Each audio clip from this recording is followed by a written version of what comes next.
ನೋಡ್ತಾ ಇದ್ದೀರಾ, ಇದು ಫಿಲ್ಮಿ ಬೀಟ್ ಕನ್ನಡ. ನಾನು ಶ್ರುತಿ ಪಾಟೀಲ್. ಈಗಾಗಲೇ ಬಾಹುಬಲಿ ಮತ್ತು ಬಾಹುಬಲಿ 2 ಸಿನಿಮಾ ನೋಡಿರ್ತೀರಾ. ಅದರಲ್ಲೂ ಶಿವಗಾಮಿ ಪಾತ್ರ ತುಂಬಾ ಮುಖ್ಯವಾದದ್ದು.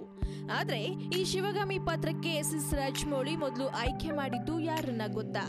ಜೊತೆಗೆ ಆ ಬಾಹುಬಲಿ ಸಿನಿಮಾ ರಿಜೆಕ್ಟ್ ಮಾಡಿದ್ದ ನಟಿ ಯಾರು ಗೊತ್ತಾ? ಇವೆಲ್ಲವನ್ನ ನಾನಿವತ್ತು ನಿಮ್ಗೆ ಹೇಳ್ಬಿಡ್ತೀನಿ, ಕೇಳಿ.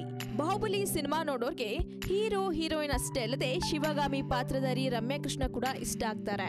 ಇನ್ನು ಈ ಬಾಹುಬಲಿ ತಾಯಿಯಾಗಿ ರಮ್ಯಾ ಕೃಷ್ಣ ಅದ್ಭುತವಾಗಿ ನಟಿಸಿದ್ದಾರೆ ಎಂಬುದರಲ್ಲಿ ಮತ್ತೊಂದು ಮಾತಿಲ್ಲ. ಆದ್ರೆ ನಿರ್ದೇಶಕ ರಾಜಮೌಳಿ ಶಿವಗಾಮಿ ಪಾತ್ರಕ್ಕೆ ಮೊದಲ ಆಯ್ಕೆ ರಮ್ಯಾ ಕೃಷ್ಣ ಆಗಿರ್ಲಿಲ್ವಂತೆ.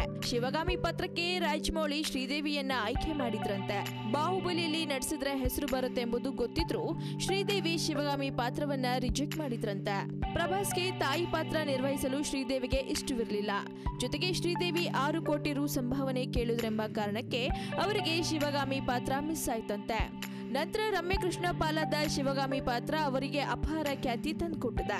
ಶಿವಗಾಮಿ ಪಾತ್ರದಲ್ಲಿ ಪರಾಕಾಯ ಪ್ರವೇಶಿಸಿ ಅದ್ಭುತವಾಗಿ ನಟಿಸಿದ್ದ ರಮ್ಯಾ ಕೃಷ್ಣ 2.5 ಕೋಟಿ ಸಂಭಾವನೆ ಪಡೆದಿದ್ದಾರೆ ಎನ್ನಲಾಗ್ತದೆ.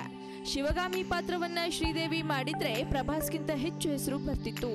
ಶ್ರೀದೇವಿ ವೃತ್ತಿ ಜೀವನದಲ್ಲೇ ಬಾಹುಬಲಿ ಮೈಲಿಗಲಾಗ್ತಿತ್ತು ಎಂದು ಶ್ರೀದೇವಿ ಭಕ್ತ ನಿರ್ದೇಶಕ ರಾಮ್ ಗೋಪಾಲ್ ವರ್ಮಾ ಹೇಳಿದ್ದಾರೆ. ಒಟ್ಟಾರೆ ಬಾಹುಬಲಿಯ ಶಿವಗಾಮಿ ಪಾತ್ರ ಎಷ್ಟು ಪ್ರಮುಖವಾಗಿದೆ ಅನ್ನೋದು ನೀವೆಲ್ಲ ಈಗಾಗಲೇ ನೋಡಿರ್ತೀರಾ. ಈ ಸಿನಿಮಾವನ್ನ ಶ್ರೀದೇವಿಯವರು ರಿಜೆಕ್ಟ್ ಏನೋ ಮಾಡಿದ್ರು. ಆದ್ರೆ ಈ ಸಿನಿಮಾದಿಂದ ರಮ್ಯಾ ಕೃಷ್ಣ ಅವರಿಗೆ ಮತ್ತೆ ಬ್ರೇಕ್ ಸಿಕ್ಕಿದೆ ಅಂತ ಹೇಳ್ಬೋದು. ಮತ್ತಷ್ಟು ಈ ರೀತಿಯ ಇಂಟ್ರೆಸ್ಟಿಂಗ್ ಸುದ್ದಿಗಾಗಿ ನೋಡ್ತಾ ಇರಿ ಫಿಲ್ಮಿ ಬೀಟ್ ಕನ್ನಡ. ಹಾಗೆ ವಿಡಿಯೋ ನಿಮ್ಗೆ ಇಷ್ಟವಾದಲ್ಲಿ ಲೈಕ್ ಮಾಡಿ, ಶೇರ್ ಮಾಡಿ, ಮಿಸ್ ಮಾಡದೆ ಫಿಲ್ಮಿ ಬೀಟ್ಗೆ ಸಬ್ಸ್ಕ್ರೈಬ್ ಮಾಡಿ. ಹಾಯ್, ಎಲ್ಲ ಸ್ಯಾಂಡಲ್ವುಡ್ ಮೂವೀಸ್ ಅಪ್ಡೇಟ್ಸ್ಗೆ ಪ್ಲಸ್ ನನ್ನ ಮೂವೀಸ್ ಅಪ್ಡೇಟ್ಸ್ಗೆ ಪ್ಲೀಸ್ ಎಲ್ಲರೂ ನೋಡ್ತಾ ಇರಿ ಫಿಲ್ಮಿ ಬೀಟ್ ಆ್ಯಂಡ್ ದಯವಿಟ್ಟು ಸಬ್ಸ್ಕ್ರೈಬ್ ಮಾಡಿ.